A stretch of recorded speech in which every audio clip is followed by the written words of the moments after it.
Details చూస్తే BRS ప్రభుత్వ హయాంలో ప్రతిపక్ష నేతల ఫోన్ ట్యాపింగ్ చేశారనే ఆరోపణలు ఎదుర్కొంటున్న స్పెషల్ ఇంటెలిజెన్స్ బ్రాంచ్ మాజీ డీఎస్పీ ప్రణీత్ రావుకు నాంపల్లి కోర్టు 14 రోజుల రిమాండ్ విధించింది. ఈ మేరకు ఆయనను పంజాగుట్ట పోలీసులు చెంచల్గూడ జైలుకు తరలించారు. ఎస్ఐబిలో కీలక సమాచారాన్ని మాయం చేశారన్న ఆరోపణలపై ప్రణీత్ రావుపై పోలీసులు కేసు నమోదు చేశారు. ప్రణీత్ రావు కేసు విచారణను సిట్కు అప్పగించింది. ఇక మరోవైపు ప్రణీత్ రావును వారం రోజుల కస్టడీకి కోరుతూ కోర్టులో పిటిషన్ వేశారు. ఈ వారం రోజుల పాటు కస్టడీకి ఇవ్వాలని పిటిషన్లో కోరారు. బీఆర్ఎస్ ప్రభుత్వ హయాంలో ప్రతిపక్ష నేతల ఫోన్ ట్యాపింగ్ చేశారనే ఆరోపణలు ఎదుర్కొంటున్న స్పెషల్ ఇంటెలిజెన్స్ బ్రాంచ్ మాజీ డీఎస్పీ ప్రణీత్ రావుకు నాంపల్లి కోర్టు 14 రోజుల రిమాండ్ విధించింది. ఈ మేరకు ఆయనను పంజాగుట్ట పోలీసులు చెంచల్గూడ జైలుకు తరలించారు. ఎస్ఐబిలో కీలక సమాచారాన్ని మాయం చేశారన్న ఆరోపణలపై ప్రణీత్ రావుపై పోలీసులు కేసు నమోదు చేశారు. ఇక ప్రణీత్ రావు కేసు విచారణను సిట్కు అప్పగించింది. ఇక మరోవైపు ప్రణీత్ రావును వారం రోజుల కస్టడీకి కోరుతూ కోర్టులో పిటిషన్ వేశారు. ఈ వారం రోజుల పాటు కస్టడీకి ఇవ్వాలని పిటిషన్లో కోరారు. రైట్ గా దీనిపై పూర్తి సమాచారం మా crime bureau chief Inna Reddy phone in లో అందిస్తారు. ఇన్నారెడ్డి చెప్పండి.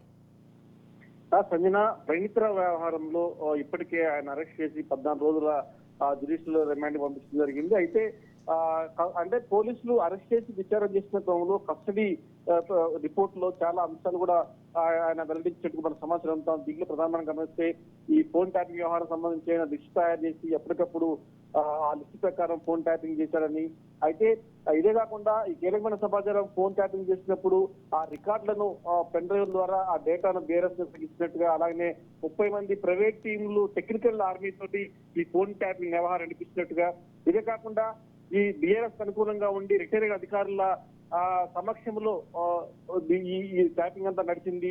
దీంట్లో కాంగ్రెస్ బీఆర్ఎస్ నేతలు కాకుండా కొంతమంది కీలకమైన నేతలకు సంబంధించి, అంటే ఆ బీఆర్ఎస్ లో ఉన్న నేతలను కూడా ఫోన్ నెంబర్లు కూడా ఫోన్ ట్యాపింగ్ చేసి చూస్తారు. మొత్తంగా ఈ 10 లక్షల కాల్ రికార్డ్ ధ్వంసం చేసే ముందు, చేసిన తర్వాత కూడా కొంతమంది బీఆర్ఎస్ నేతల, అంటే బీఆర్ఎస్ లో ఉన్న కీలకమైన నేతలతో టచ్ లో ఉండి వ్యవహారం నడిపించినట్టు కూడా రిమాండ్ రిపోర్ట్ లో పేర్కొనడం తెలుస్తుంది. ఇదే కాకుండా దీంట్లో కాల్ డేటా ఇచ్చినప్పుడు ప్రణీత్ రావుకు భారీ ఎత్తున, అంటే ఈ కాల్ డేటా ఇస్తున్నప్పుడు ఏదైనా కీలకమైన సమాచారాన్ని కనుక సదరు ఎవరైతే ఈ వ్యవహారాన్ని పర్యవేక్షిస్తున్నారో బీఆర్ఎస్ లో ఉన్న కీలకమైన నేతలు కాల్ డేటా సంబంధించిన కీలకమైన ఇన్ఫర్మేషన్ ఇచ్చినప్పుడు భారీగా నజరానా కూడా ఇచ్చినట్టు కూడా తెలుస్తా ఉంది. మరి దీనికి సంబంధించిన పూర్తి స్థాయి రిమాండ్ రిపోర్ట్ లో ఇంకా చాలా విషయాలు బయటకు వచ్చే అవకాశం కనిపిస్తుంది. ఇదనప్పుడు కూడా దీంట్లో బీఆర్ఎస్ నేతలు సంబంధించి ఒక కీలకమైన నేత దీంట్లో వెనుక నడిపించారు. దీంట్లో దాదాపుగా 3 పాత్ర ఉంది.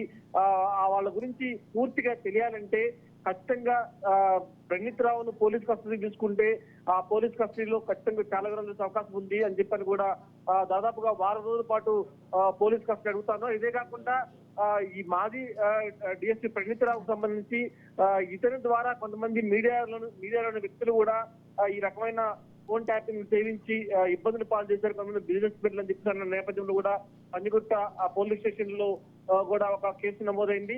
సో మొత్తం మీద ఈ ప్రణీత్ రావు వ్యవహారంలో చాలా మంది ఇంటర్నల్ వ్యవహారాల్లో ఇన్వాల్వ్ అయిపోయి వాళ్ళకు సంబంధించిన ఆ డేటాను కాల్ డేటాను సేకరిస్తూ మొత్తం మీద కస్టడీలో ఇంకా చాలా విషయాలు రావాల్సింది కాబట్టి అది పోలీస్ కస్టడీ కావాలని వారం రోజుల పాటు అడిగారు. మరి ఈ రోజు కోర్టు ఈ పిటిషన్ ను స్వీకరించిన తర్వాత మరి కోర్టు నిర్ణయం తీసుకుంటుంది. ఆ నిర్ణయం తీసుకున్న తర్వాత కస్టడీ తీసుకుంటే చాలా మంది ఇంటర్నల్ గా ఉన్న రిటైర్డ్ అధికారులు, బీఆర్ఎస్ నేతల్లో ఉన్న చాలా మంది కీలకమైన వ్యక్తుల పేర్లు బయటకు అవకాశం కనిపిస్తా ఉంది. Sanjana, right, thank you for the updates Inna Reddy.